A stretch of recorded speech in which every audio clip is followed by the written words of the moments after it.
বিসমিল্লাহির রহমানির রহিম। 7 দিন বেহুশ হয়ে ঘুমাই রইলাম।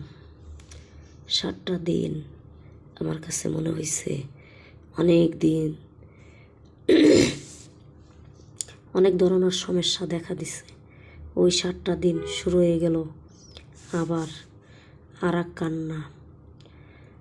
আসমান থেকে না, চার সাইড থেকে না, জমিন থেকে এমন একটা মুরব্বিদের একটা শব্দ আসতেছে যে ওমা ফাতেমারে, ওমা ফাতেমারে, ওমা ফাতেমারে বিলা চিক্কুর পারতেছে। আমি উপরে তাকাই, সব দিক দিয়েই তাকাই, আশেপাশে সব দিক দিয়েই তাকাই, কোনো দিক দিয়েই এই শব্দ নাই। অনেক মানুষের অভাব নাই, কিন্তু যে মানুষ ডাকে সে মানুষের কোনো খবরই নাই। কে ডাকে আমার, কে ডাকে এভাবে অত কষ্টে দুঃখে কে ডাকে? আমার নাম তো আমেনা, তাই মা ফাতেমা বিলে ডাকে কারে? এটা কোন ইঙ্গিত, কোন শব্দ? সমস্যাটা কি?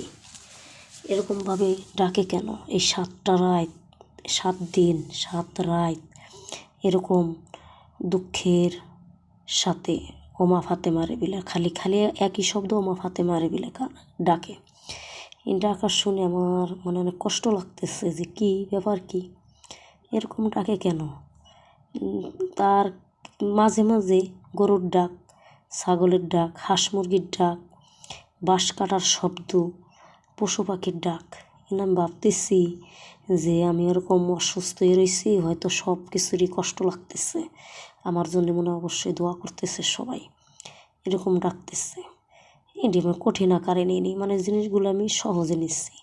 এই সমস্ত জিনিসই ছিল গোপন 12 বছরের।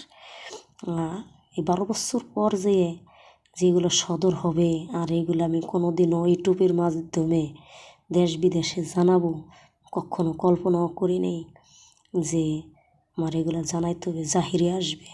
এখন আমি এগুলো জাহিরে না করলেও আমার স্বপ্নের ভিতরে বাস্তবের চোখ বুঝলেই কিছু ব্যাখ্যা, কিছু কিন্তুকির শক্তি মানে আমার ভিতরে জানানি দেয় যেগুলো বলতে হবে। এগুলো না বললে সমস্যা। কি জন্য? পূর্বপুরুষই নবী ঈসা, মুসা, ইউসুফ রে আল্লাহ তাআলা কত কিছু দিয়ে কত নবীরে দান করছে। তাই শুরু হয়েছে মাঝের দিক গেছে, শেষের দিক আল্লাহ তাআলা কোনো বান্দাবান্দিরে ভক্তবৃন্দরে কোনো কিছু দান করতেও পারে। হয়তো মানুষের ভিতরে কিছু আসতে পারে।